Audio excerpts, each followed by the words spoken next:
Growing up, my grandparents had one rule: don't look in Pappy's private room. When I was 16, I was sent to live with my grandparents for a month. I hadn't been there in years, but I had a strained relationship with my parents, and they thought a visit to the middle of nowhere would somehow ease the tension between us. Really, I think they just wanted to get away from me. Whatever the case, that trip to the countryside changed my life forever, in worse ways than I ever imagined. Bye, sweetie. Behave, my mother said, waving out the window as her SUV kicked up a trail of dust. Try to contain your excitement a little bit, geez, I mumbled, turning to my smiling grandparents. Oh, Stephen, we are so happy that you're staying with us, Grandma said, beaming at me. Her warmth was infectious. Pappy didn't say anything at first. He just clasped a meaty hand onto my shoulder. She's right. We don't get many visitors.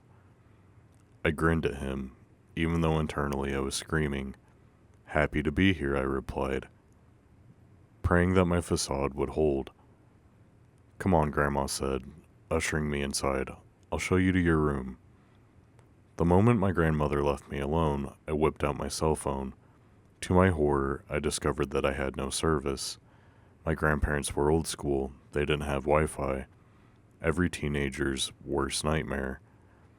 Hey, Pap, I said as I clopped down the stairs. He glanced up at me from his crossword, indicating for me to speak. My grandfather wasn't the most social man. He had a stern, no-nonsense demeanor, and he had the build to match the intimidating aura. A little part of me was always a bit afraid of him. Suddenly, my question felt absurdly stupid. Do you have internet out here? He eyed me for a moment, before nodding to a dinosaur of a monitor. That's all we got. No internet connection to it, though. My heart dropped. I had a feeling that it was going to be a long summer. 2 days later, I found myself exploring the basement. It was the least inviting part of the house, poorly lit, with cobwebs everywhere and a thick layer of dust coating everything in sight. Probably not the safest place to be, but I was bored with nothing better to do. As I pulled the switch to the single light bulb dangling from the ceiling, something immediately drew my attention. A door. A single wooden door at the far end of the basement. To my surprise, there was a note nailed to it. Stay out. Pappy. It was obviously intended for me. The message immediately spiked my curiosity. I made my way over to it, tiptoeing across the dirt floor. It felt like I was doing something illegal, like I was about to take a leap that I couldn't take back, and that feeling was exhilarating. Once I reached my destination, my heart pounded in my throat. I took a deep breath as I reached for the knob. A boost of adrenaline surged through me as I twisted, and locked. I should have known. I turned to leave and caught mischief elsewhere. The excitement of the situation deflated. The second I did, I stopped in my tracks. Someone was blocking my path. The color drained from my face as I realized who it was. My grandfather. What are you doing down here? It wasn't a question. I was just looking around, I said, flashing him a weak smile. Pappy glowered down at me, his hulking frame looming overhead like a shadow. He stood there in silence for a moment before he spoke. Get out. I don't want to see you down here again. Yes, sir. He didn't have to tell me twice. I swerved around him and bolted back up the stairs, his burning scowl following me the entire way. I had to know what was behind that door. Pappy was obviously hiding something that he didn't want to see me. I couldn't go back down there so soon after being caught. No, I definitely couldn't take that risk. I decided to wait until he was out at the store to make my move. Little did I know, an opportunity would present itself sooner than I expected. That same night, I awoke at an odd hour with the sudden urge to pee. I groggily slipped out of the bed, did my business, and headed to the kitchen for a glass of water. Once I was satisfied, I crept back to my room, careful not to wake Pappy and Grandma, and that's when I heard it. I had just reached the top of the landing when a low rustling emerged from somewhere deeper in the house. I don't know why I didn't go back to bed, but for whatever reason, I sat on my haunches at the top of the landing, invisible in the dark. Footsteps clunked along the floor, and the shadow of my grandfather's towering frame came into view. He paused in the kitchen, as if he could sense my presence. For a moment I thought he'd caught me, but to my relief, he eventually continued on his path. My brows furrowed. What was he doing down there? Being the nosy teenager I had to find out. My heart dropped when I heard a door creak open. The basement. He must have been going into his secret room. I descended the stairs as quietly as I could, blood pounding in my ears like thunder. When I reached the bottom, my eyes immediately fell to the open basement door. I scampered down the second set of steps, careful to avoid any noisy floorboards. I froze halfway and watched. Pappy was standing there on the opposite side of the room. He rummaged around behind an old, dusty painting resting against the wall, before producing a rusted key. He inserted it into the lock, and the space was illuminated with light. At that moment, my heart nearly exploded. I didn't know for certain, but I could have sworn that I saw crimson splattered on the floor. Curiosity gnawed at me like a piranha. I had to know what was in that room. I knew where Pappy was hiding the key, but I was too paranoid to check at night. He'd gotten the drop on me the last time. I didn't want to find out what would happen if he caught me again. As much as it pained me to do it, I went along with my original plan. I waited until Pappy went to the store to make my move. Going to get milk. Be back soon.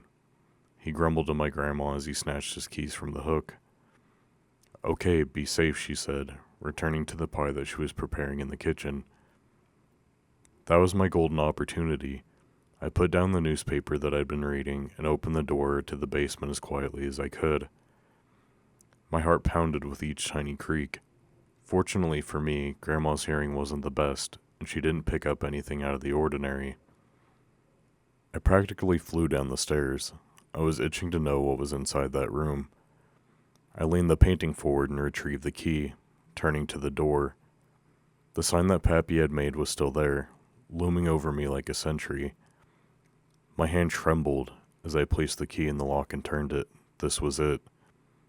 Nothing could have prepared me for what I was about to witness. Dried blood caked the floor.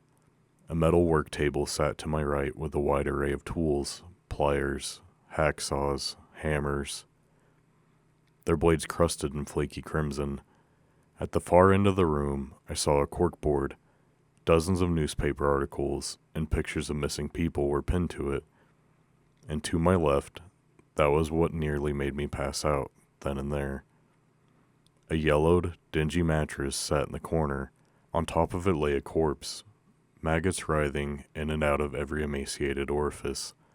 Its eyes were wide open, and its mouth had stiffened into a permanent scream. I took a step back as the putrid stench assaulted my nose, but just when I thought it couldn't get any worse, a sound from behind me made me freeze. Click. I slowly turned to find my grandfather standing there, a six-shooter trained on me. Pappy, I thought you were at the store. I squeaked, my voice weak and brittle. Forgot my wallet. He scowled at me, delivering the most hateful glare that I had ever seen in my life. He sighed, breaking the silence permeating between us. You've seen too much, boy. I didn't want it to come to this, but you've left me no choice. Pow! A deafening gunshot ripped through the air. For a moment I didn't feel a thing. The adrenaline surging through my system made sure of that. But when I looked down, I came to the sickening realization that my arm was blossoming with red. Arnold, what was that? Grandma shouted from upstairs. Nothing. Ignore it. To my shock, she didn't reply. How much did she know? Your grandmother's going to be upset when she finds out, Pappy said, this time raising the gun to my head and cocking the hammer. But she'll get over it, eventually. I didn't give him the satisfaction. I couldn't. My fight or flight response kicked in just at the right time. I bolted forward, the sound of the bullet whizzing past my temple ringing in my ear as I went. I shoved my grandfather and he stumbled, dropping the gun. I didn't stop. I leapt up the stairs, darted into the foyer, and swiped Pappy's spare set of keys from the hook. I heard his pounding footsteps pursuing me as I made a mad dash for his truck. "Get back here!" The sound of his voice booming from the depths of the basement only made me run faster. I crashed outside, unlocked the truck, and threw myself into the driver's seat. Pappy appeared in the doorway as I threw the vehicle into drive. Crash! I instinctively ducked my head as the left side mirror shattered. Pappy didn't try to shoot me again. He stood there, that awful glare burning a hole into my head, as I floored it down the dirt road and far away from that house. I kept driving until I reached the nearest town. Fortunately, the bullet had only grazed me, so I wasn't in need of immediate medical attention. The police investigated my grandparents' house. What they found haunts me to this day. The bodies of my grandparents were recovered from the home. The gun was still warm in Pappy's hand when they found him. After a thorough investigation, my grandfather's crimes were made public. Aside from himself and my grandmother, he was linked to the disappearances of 13 people, and it's thought that he could have had more victims. I had to attend therapy for years just to feel normal again. Now all this time later, I'm just grateful that I made it out of that house alive.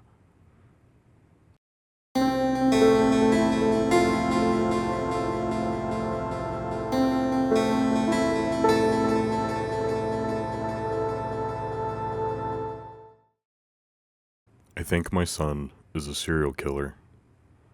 I tried my best. I really fucking tried. I didn't want parenthood, but when it's given to you, hell, it's hard not to fall in love with it. It has its ups and downs, sure, but through it all, you learn to love your child. They're an extension of you, a part of yourself that you can try and mold into an even better version. Unfortunately, people aren't as clean-cut as that. You tell them to zig, and they zag. It's just how life is. Beyond the disagreements and head bumping, though it's still possible to raise a kid. Bring them up right in the world. That's what I thought I was doing. My son was well-mannered, a gentleman, and God, did he have his way with the ladies. Once high school started, it seemed like every other week he was telling me all about his new love, or how he was sure this was the one. He was only 15, but who was I to cast doubt on whatever love life he found for himself? Plus, it all stayed at school, having those cafeteria dates and what have you. However, by 17, he was actually bringing girls over to meet us, have dinner with his mom and I. Now, I'm not the best with names, but I do remember faces quite well. That's why, when I started noticing the missing person flyers, I was quick to cock an eyebrow. But this is my son we're talking about, the boy who I'd raised since I was a child myself. I was 16 when he was born. I worked my ass off for him. We grew up together.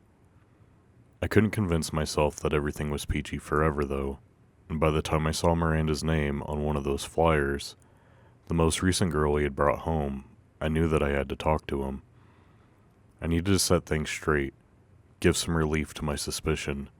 I begged God, prayed like a madman that I was wrong, but the more I thought, the more I started connecting dots. I never had one of these girls visit more than once or twice. I'd already caught my son sneaking out at night on multiple occasions. He seemed to always have those hollow eyes whenever he interacted with any of them. When he talked about them, though, it was different. It was like he was truly excited, but not in the normal teenage boy kind of way. It was like when he talked to me about them, he was fantasizing, thinking about what he wanted to do to them. When I finally got home after a long day at the office, I practically sprinted up the stairs to my son's room to inquire. To my disappointment, the room was empty. My son was nowhere to be seen. What I did find, though, were missing person flyers, folded neatly on his nightstand, each one depicting a different ex-girlfriend. Now, if it had just been the flyers by themselves, I'd have been able to explain it away. Maybe he was helping to hang them up. Maybe he had just run out to finish and had forgotten to grab them. No, life can never be that easy. What made me realize that I needed to do more than just talk to my son was what had been written on the flyers. Scrawled across each flyer in the handwriting that I helped my boy practice with were complaints. Too loud, too demanding, too arrogant, too annoying. I sifted through the papers, and by the end had reached a total of 7 complaints. A tear fell down my face, streaming down the cheek, dipping into my newly discovered smile.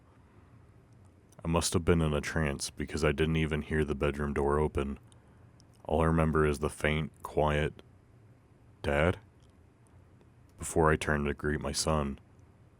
Emotion overwhelmed me, and all I could think to say as I outstretched my arms for a hug was, "That's my boy."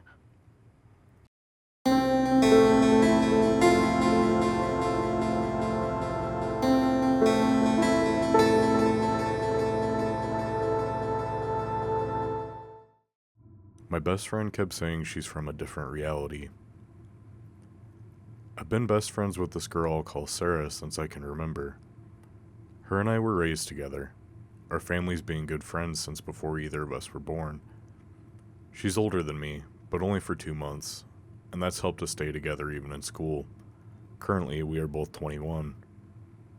Sarah's always been a really funny and charming girl. Between the two, she's the more outgoing and social, always wearing bright colors. Meanwhile, I could be considered somewhat opposite to her, being more reserved and choosing darker clothing. Still, differences in style and personality never forbid me from loving to spend time with her, and I often found myself tagging along in whatever escapade she came up with. Close to a year ago, everything about Sarah changed completely. She called me one day, and the moment I picked up the phone, I knew something was up. "Hey Sarah, what's up?" I asked. The voice that came out the other line was definitely Sarah, and she didn't waste a second before starting to question me. "Hey, this might sound off, but you're OP, right?" I laughed to myself, thinking she was building up to some sort of prank at first. "Yes, this is OP." "Okay, that's good. She went silent for a bit, then continued, "Do you remember inviting me to hang out at the park last week?" "I recall you inviting me, yes." "Me. I invited you, not the other way around." "No. Is something wrong, Sarah?" Sarah went silent for even longer. The way she was speaking prior lacked that energetic and contagious attitude I always expected from her, even in the most dire of situations. "Sarah, are you there?" Sorry, After a short pause, she began asking yet another question. "Listen, do you remember—" "Do I remember what?" I pushed. "Do you remember Lucy being there?" "Lucy? What Lucy?" I asked, now trying to figure out the punchline of a joke that wasn't there. "Oh, no. Is this a prank? Come on, you know I'm not good at these." "Lucy, don't tell me you don't know who Lucy is. You're joking, right? Please tell me you're all messing with me." With that, Sarah began sobbing on the phone. Couldn't make much of what she was saying mid-cry, but after a little bit of me trying to calm her down, she said she'd talk to me tomorrow and hung up. After that, I tried calling her back, but she'd reject my calls every time, and eventually messaged me begging me to leave her alone until the next day. In the end, I relented, still worried. I could barely sleep, and by the next day I was powering through my shift early in the morning with only 3 hours of rest. An hour before work was over, Sarah texted me asking if I was free to talk. I replied that I'd be free after work, and her only reply was, "Wait, you have a job?" Later that afternoon, I went to visit her. Both her parents worked late, so it was only her and I. We sat in the living room, at first mostly in awkward silence. She felt distant and cagey, very much unlike the Sarah I knew. She was wearing black sweatpants and a gray hoodie, a far cry from her usual reds and blues. She hugged both her legs and looked at me carefully, her gaze seemingly analyzing my every feature, as if she was trying to find anything out of the ordinary. A bit uncomfortable, I broke the ice. "So Sarah, what was that yesterday? Did something happen?" After a moment's hesitation, she answered, "I think I'm not where I'm supposed to be." I tilted my head and squinted my eyes, thinking once again that this could be the build-up to some sort of elaborate prank. What do you mean? Yesterday I had a nap. When I woke up, things were different. My room, my clothes, this house, everything. Everything was wrong. She shifted into a more comfortable position, still hugging her leg, her eyes now aimed at the floor. Even you're healthy, your hair is shorter, and even your clothes are different too. It's like we switched wardrobes and it's driving me insane. The situation was so bizarre to me that I couldn't process what was happening. I couldn't really tell if she was trying to prank me or having some sort of mental health issue, so all I did was try to reassure her. Sarah, honey, it's alright. I'm here for you, okay? I don't know what's happening, but maybe we can talk to your parents and... Sarah interrupted me by raising her hand, motioning me to stop and speaking over me. No. That won't work. They'll think I'm crazy. I can see even you think I'm crazy. No, OP. I'm not having some sort of crisis or going insane. I don't know how, but I think I woke up in a different reality. Different reality? What do you mean? You know, like timeline shifting, multiverse theory. I looked at her, puzzled. At this point, she shouted impulsively, Jesus fucking Christ, OP, we watched so many videos on this topic last summer.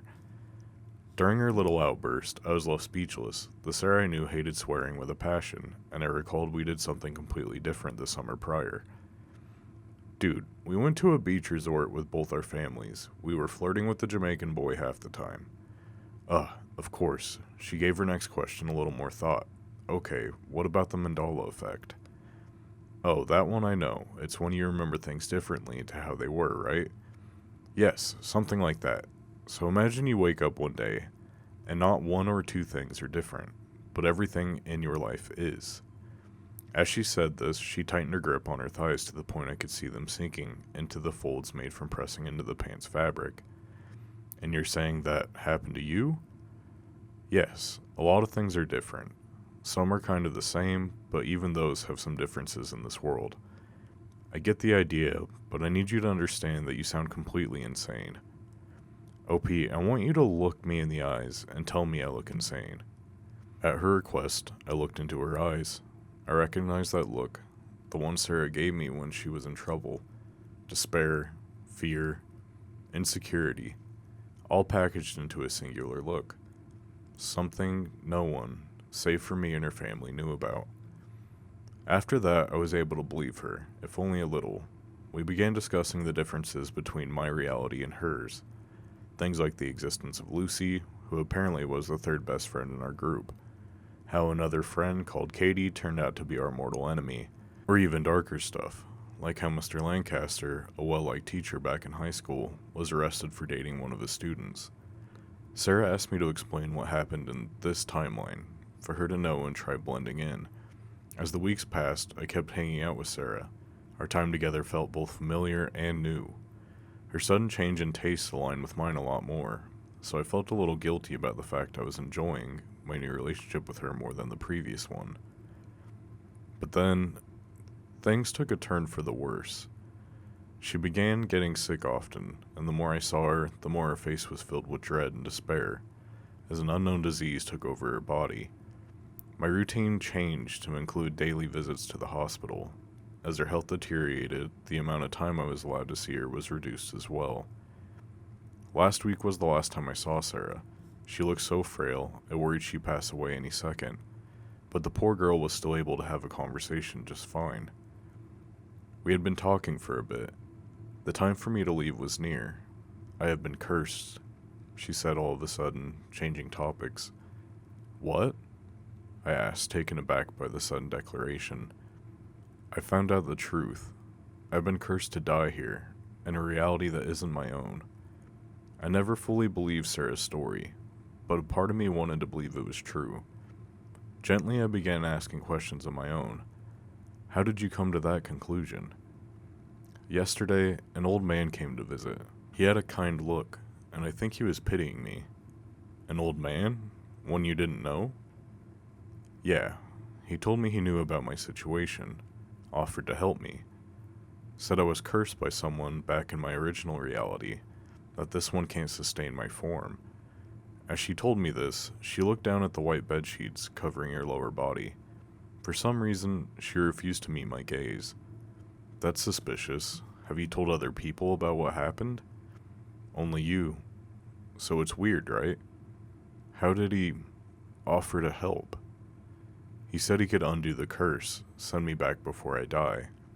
But it has a cost I'm not sure I want to pay. A cost? What cost? I'll tell you later. I need to process things first. Something about what she said bothered me, but I didn't want to pressure her to speak. I figured that maybe she was having some sort of delusion, so after saying goodbye, I went home. Today I woke up in a room that's not my own. I'm not where I'm supposed to be. I look the same, but my clothes are different. My room looks different. The house I live in should be the same, but the wallpaper is the wrong color, and there are pictures on the wall I don't remember taking.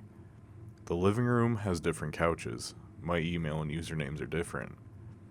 I think I know what happened, and I don't belong here.